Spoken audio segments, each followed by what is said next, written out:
네, 이 전국적으로 백신 접종이 속도를 내고 있습니다.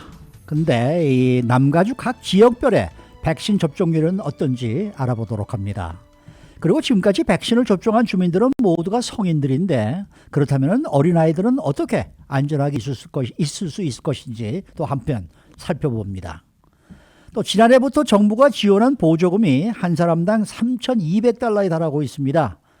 헌데도 아직도 200만 명이 넘는 캘리포니아 주민들은 자격이 있음에도 불구하고 전액 혹은 일부 금액을 받지 못하고 있습니다. 또 지난해 전 세계적으로 온라인 쇼핑이 대단했던 것으로 나타났는데 이 가운데 앞으로도 온라인 수익을 올릴 수 있는 부분은 또 따로 있다는 그런 소식입니다. 자, 박현경 기자. 네, 안녕하십니까. 캘리포니아주에서 백신 접종이 아주 원활하게 이루어지고는 있습니다. 먼저 이 전국적인 백신 접종률과 캘리포니아주의 백신 접종률은 어떤지 한번 알아볼까요?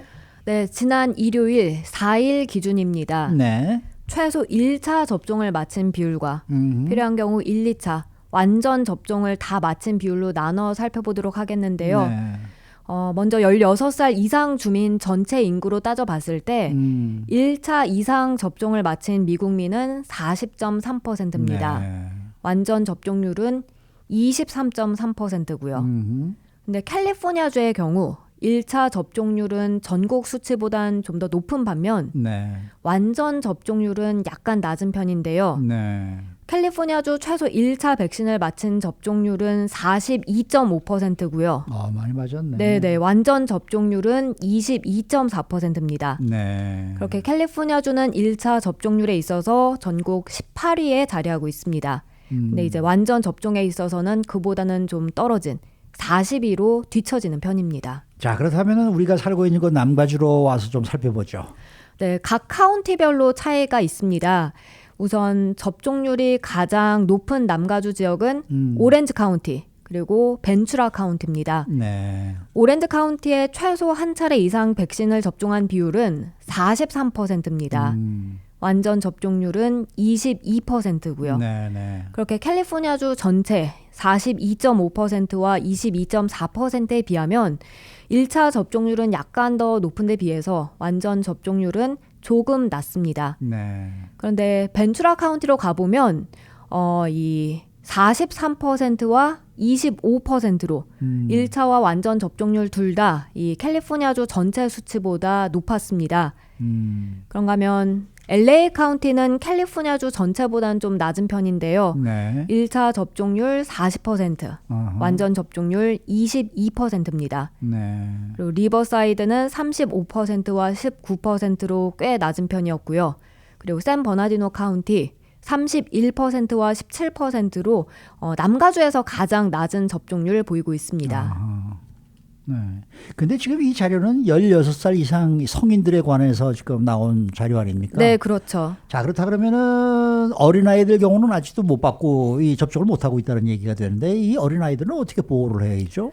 네, 지난주에 파이자가 기억하시겠습니다만 이 코로나19 백신이 12살부터 15살까지 대상으로 3차 임상시험 결과 네. 100% 예방 효과 보였다고 발표했었죠. 발표했었죠. 그리고 앞으로 몇 주 안에 미 당국에 이 해당 연령대 대상으로 한 백신 사용 허가를 신청할 방침인데요. 네. 그때까지는 시간이 걸리는 만큼 성인들은 백신을 많이 맞고 있다고 해서 안심할 수만은 없는 상황이 맞아요. 되겠고요. 네. 우리 아이들 같은 경우 면역이 없을 뿐더러 또 특히 지금 일부 변이 바이러스들은 더 치명적이다거나 네, 아니면 네. 전파 위험이 높다고 나오니까요.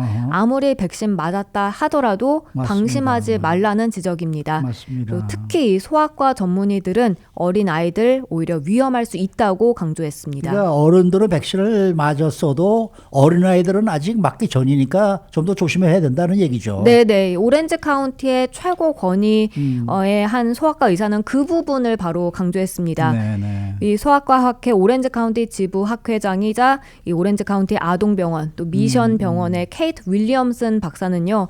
일부 변이 바이러스가 전파 위험이 높은 게 사실이라고 하면서요. 무엇보다 백신을 맞지 못하고 있는 어린 아이들과 거리두기 실천하는 게 무엇보다 중요하다고 밝혔습니다. 네.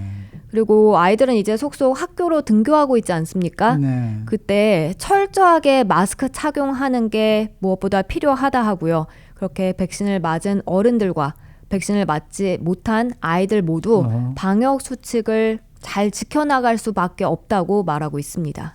그러나 저러나 어린아이들은 언제쯤 지금 맞을 수가 있을까요? 아직 확실치는 않습니다만 올 여름쯤에는 맞기 시작할 수 있지 않을까 하는 예상입니다. 윌리엄슨 박사는 현 임상 시험과 단계들을 바탕으로 해서 12살부터 15살 사이 어린이와 청소년들이 올 여름쯤부터는 백신 접종이 가능할 것으로 관측했습니다. 네.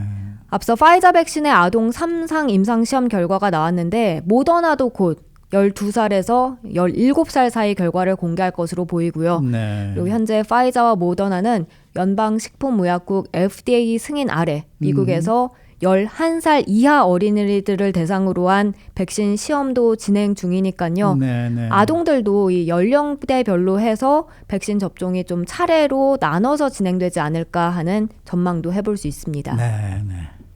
자, 다음 소식입니다. 지난주부터 이 정부가 지원한 상당수 경기 부양책 현금을 아직도 받지 못한 주민들이 많은 것 같아요. 200만 명 이상에 달하고 있습니다. 캘리포니아주 정책연구소가 내놓은 새 보고서에 따르면 그런데요. 네. LA 타임스는 오늘 이 같은 소식 전하면서 200만 명 넘는 캘리포니아 주민들이 스티뮬러스 갭 여기에 빠져들고 있다고 네. 전했습니다. 좀 더 구체적으로 숫자들을 살펴보면 어떻게 됩니까?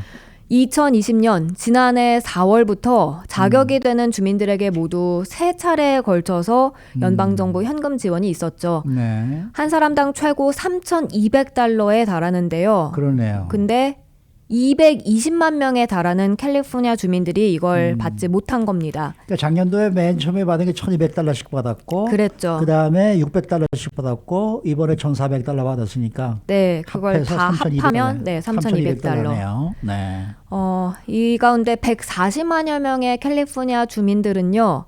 3차례 지원금 전액을 다 못 받은 걸로 나타났고요. 네, 네. 2018년 세금 보고는 했지만 2019년도 세금 보고는 하지 않은 이런 캘리포니아 주민이 42만 4천여 명에 달하는 것으로 추산되고 있는데요.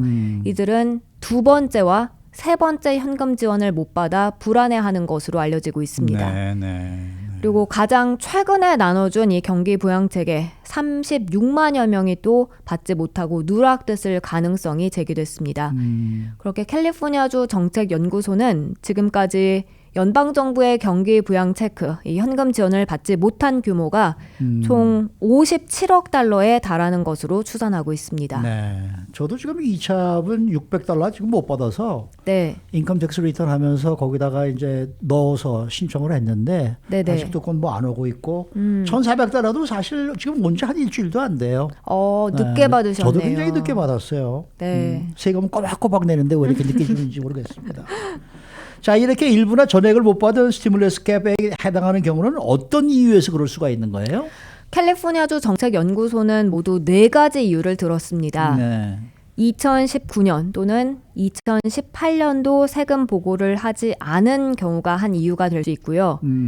그리고 65살 이하 젊은 층이어도 이런 갭에 해당할 수 있다고 전했습니다. 그런가 하면 사회보장 장애 프로그램 SSDI에 등록돼 있지 않아도 누락될 가능성이 있는 것으로 평가받고 있고요. 네. 마지막으로 지난해 4월부터 11월 사이 이때 연방국세청 IRS의 Non-Filers 2를 이용하지 않았다면 현금 지원을 못 받고 있을 것으로 보입니다. 네. 그래서 자격이 되는데도 불구하고 현금 지원 못 받고 있다면 방금 최영호 앵커께서 말씀하신 대로 이 세금 보고하는 방법이 추천됩니다. 네. 그렇게 되면은 뭐 이자도 좀 줘야 되는데. 그 부분은 나오지 않고 있네요. 자, 마지막 소식입니다. 지난해 온라인 쇼핑에 대한 새로운 조사가 나왔는데 역시나 엄청났다는 내용이죠. 네, 그렇습니다. 지난해 온라인 쇼핑 규모가 대단했다는 또 다른 조사가 이번에 나왔습니다. 네. 이번에 나온 조사는 메스터스 카드에서 거기에 경제연구소에서 발표한 건데요. 지난해 전 세계적으로 온라인 소매 업체에서 소비한 규모, 그전 2년 동안 트렌드보다 무려 9천억 달러 더 쓴 것으로 조사됐습니다.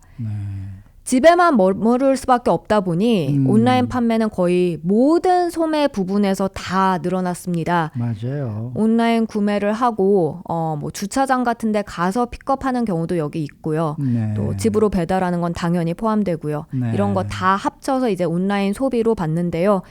전 세계적으로 보면 모든 소매 지출의 $5 가운데 $1가 이커머스에서 이루어졌습니다. 5분의 1이네요. 뭐. 네, 이게 2019년도에는요, 매 $7 소비에서 $1 이랬는데 이게 $5에서 $1로 늘어난 겁니다. 이런 온라인 쇼핑 추세는 앞으로도 계속 지속이 되겠죠? 네, 그렇습니다. 네. 이제 많은 비즈니스들이 추가 개방에 나서고 있는데요. 식당들도 더 많은 수용 인원 받아들여 오픈하고 소매 업체들도 마찬가지고.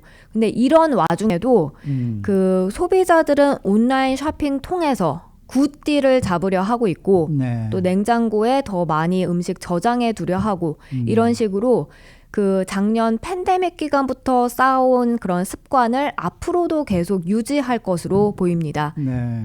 마스터카드 측의 브리클린 듀어 수석 경제학자는 CNBC와 인터뷰에서 지난해 이커머스에 추가된 이 $9억 가운데 20에서 30% 정도는 올해 그리고 향후 몇 년 동안 지속될 것으로 봤고요. 네. 다만 롱텀으로 장기적으로 봤을 때 이커머스 시장의 수익은 골고루 균등하게 이루어지진 않습니다. 어허. 어떤 부분이냐에 따라서 크게 달라질 수 있다는 관측인데 일단 전자기기 부문 같은 경우 이미 이커머스 시장을 장악하고 있는 만큼 어허. 앞으로 더 성장할 가능성은 그렇게 크지 않은 것으로 보여집니다. 네, 네. 오히려 그로서리 어허. 그리고 디스카운트 스토어들의 성장이 기대되는데요.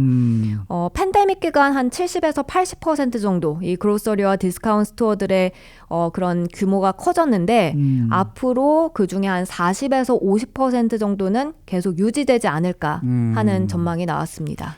오늘 아침에 또 그런 뉴스도 나왔잖아요. 네. 이 5년 후인 2026년이 되면은 이 미국의 모든 점포들의 9%인 약 8만 점포가 문을 닫게 될 것이다. 네네. 네, 이 온라인 쇼핑 때문에. 그렇죠. 그런 지금 저 기사도 나와 있더라고요. 네. 그러니까 점점 이제는 하긴 뭐 저부터도 온라인으로 쇼핑을 점점 늘리고 있으니까 맞죠. 점점 늘어나는 것 같아요. 네. 처음에는 그러니까 전자기기 부문 같은 걸 많이 하다가 이제는 정말 그로서리도 보면 맞아요. 많이 온라인으로 시키고 있는 듯 싶습니다. 그런 것 같아요. 네. 수고 많으셨습니다. 감사합니다. 박현경 기자였습니다.